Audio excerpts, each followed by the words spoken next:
Hey everybody, how's it going? We're going to work through Geometry Basics 7, and now we're getting into the basic ideas of area and perimeter. We have chapters that are going to be dedicated to area later, but for now we're just getting into the basics. So we're talking about just, okay, well, so you have this triangle, you have this rectangle, you have this circle. What are we doing for area and perimeter? So this shouldn't be too bad because a lot of these basics you already know. So we're just going to set it up and get rolling here. So we start with just a plain old rectangle, and it doesn't really matter, just depending on your perspective, which one you're calling length, which one you're calling width. When you're talking about the area of a rectangle, you're going to do length times width. And I think you already knew that, so we'll just make it pretty quick. So for instance, if you had a length of 8 and a width of 5, then the area would be 40. So pretty good idea what's going on. You've seen that before. Now, if it's a square, and by the way, a square is technically also a rectangle, so I'll just do this on the side real quick. A lot of times for a square, instead of seeing length times width, you're just going to see somebody write side squared. Okay.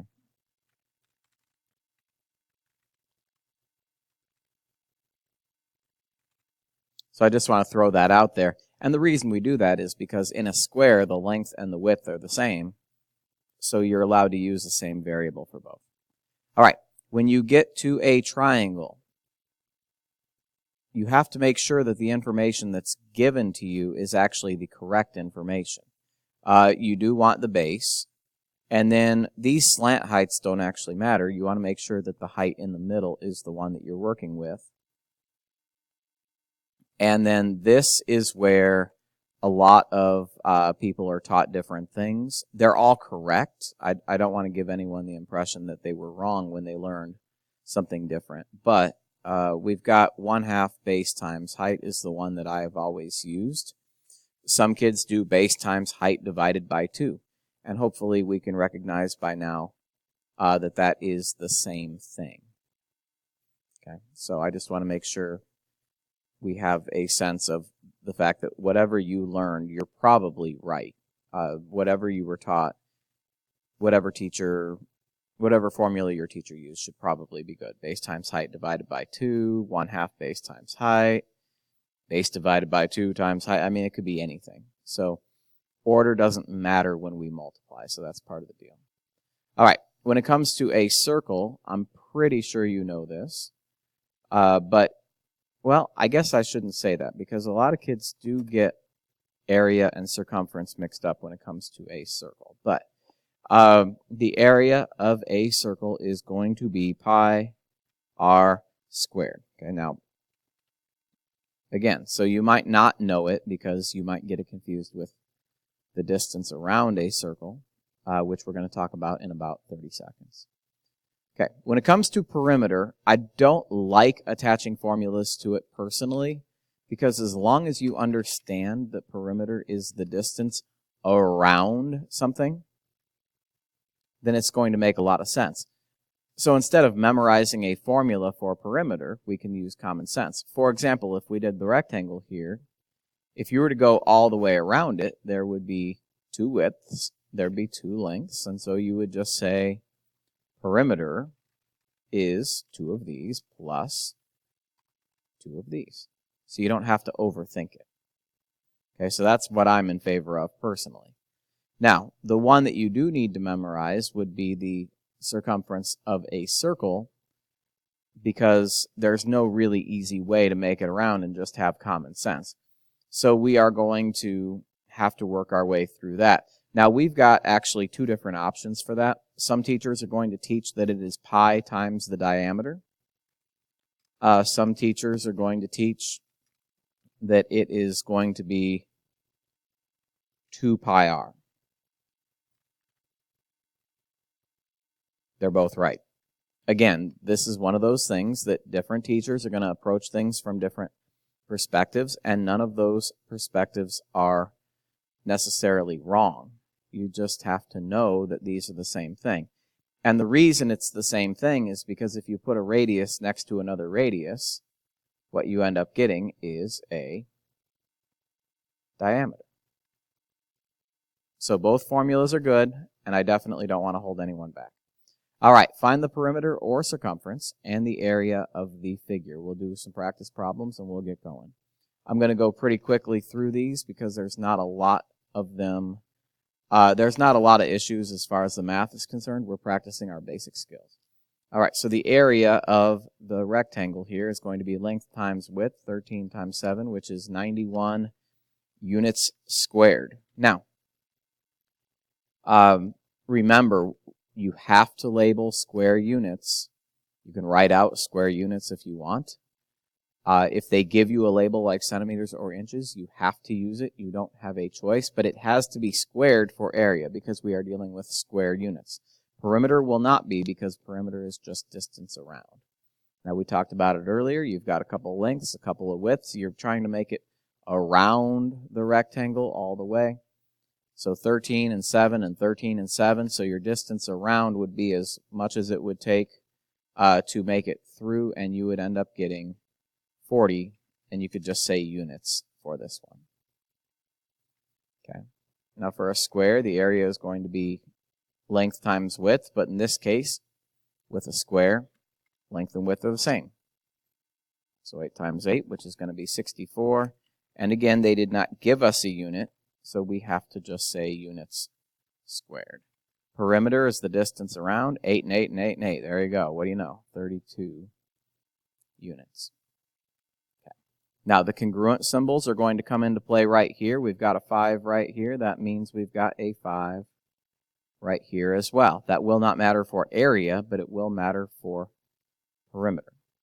So for area, the base is 8. Now, I know it's on top, so you don't think of it as a base, but you can always flip your paper over or just mentally change your perspective. Either way, that's what you're going to get. The base is 8. The height is 3, but with a triangle, it's 1/2 base times height. And that just comes from the simple fact that if you were to take a square or a rectangle and then you were to cut it in half diagonally, you would make a triangle. So that's why we always have to do 1/2 base times height. 8 times 3 is 24. Half of 24 is 12. So we got 12 units squared. All right, now the perimeter would be the distance around. Do not count the middle. We're just talking about the distance around, which is going to be 8 plus 5 plus 5. So 18 units. All right, now we're going to get to the circle here. And now that means we're going to have some pi business that we're going to have to be throwing in.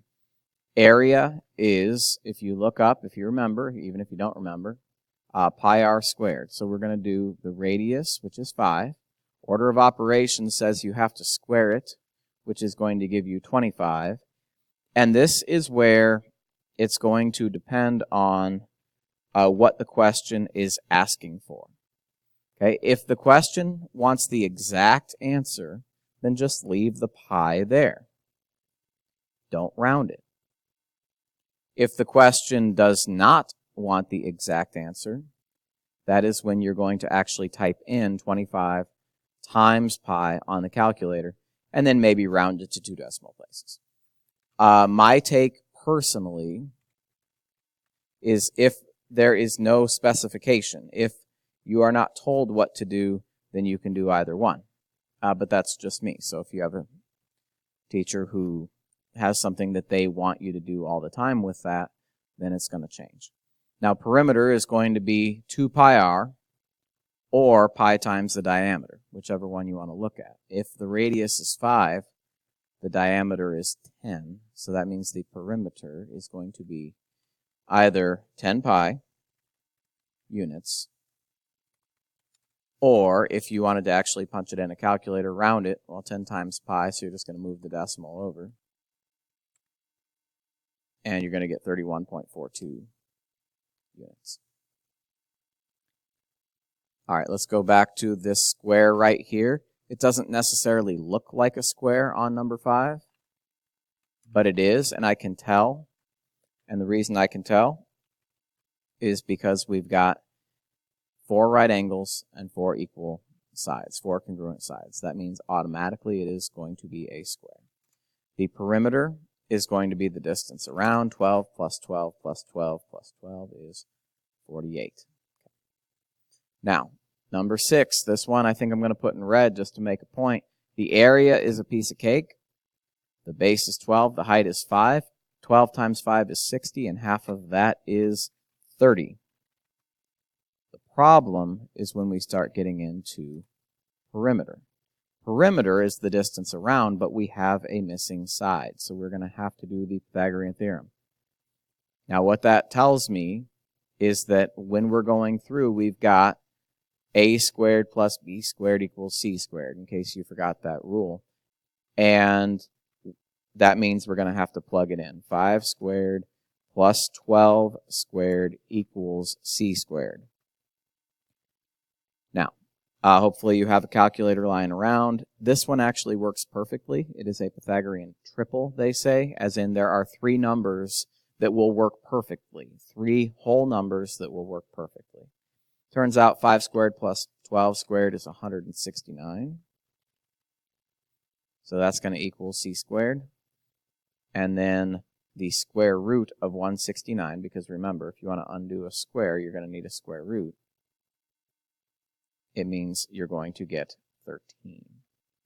Now, that's not your actual final answer, but it does tell you what that side is. And now that you know what that side is, you can do the perimeter, 5 plus 12 plus 13, which would be 30. So this is kind of a wacky scenario where you've got area and perimeter that are the same. It does not happen terribly often, so just look out for that every once in a while. Now that is actually your clue for number 7.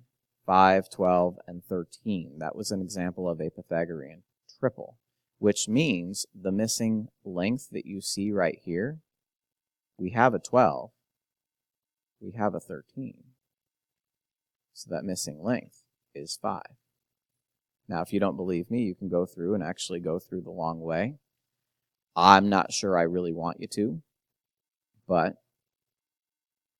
I'm just going to put it right there and you can kind of work your way through. So it's up to you. So in this case, we're going to do area. So the area is going to be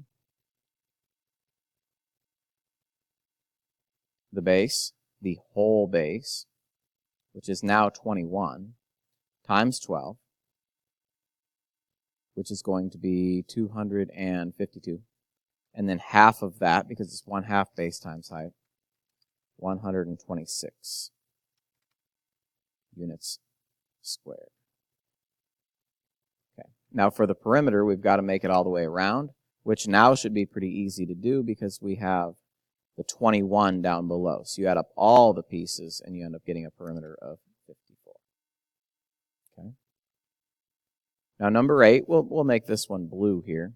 So the area is going to be pi r squared. The reason this one is a little bit tricky is because now they gave you the diameter. They did not give you the area. So now you're going to have to go through and think to yourself, well, the diameter is 14. If the diameter is 14, that means the radius would actually just be half of that. So make sure in the area formula you use 7 and not 14. 7 squared is 49, so the area is 49 pi units squared. Now, as far as perimeter is concerned, which, just for the record, I think we might benefit from going back here to number 4 and to number 5. And when we have the perimeter of a circle, we don't actually call it perimeter. It means the same thing, but we really need to also be thinking in terms of vocabulary, and we need to be thinking of it as circumference instead of perimeter. Okay. So anyway, so I'm going to make that change here on number 4 and number 8, and I'm going to call that circumference, which is going to be 2 pi r, or pi times diameter. And we already know that the diameter is 14, so that's just going to make it 14 pi units. Okay.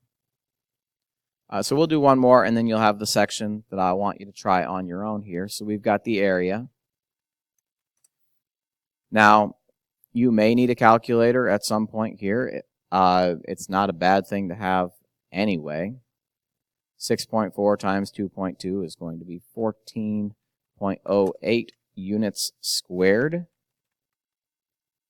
And then the perimeter is going to be what you get if you add all the sides. 6.4, 2.2, 6.4, 2.2. You end up getting 17.2 units. So actually a scenario here where the perimeter was more than the area. And that can happen depending on your situation. All right, so that leaves you with a few problems you should try on your own and get the answers from me when the time comes. Or if you are not in my class, give them a shot and see what you come up with. Thanks a lot.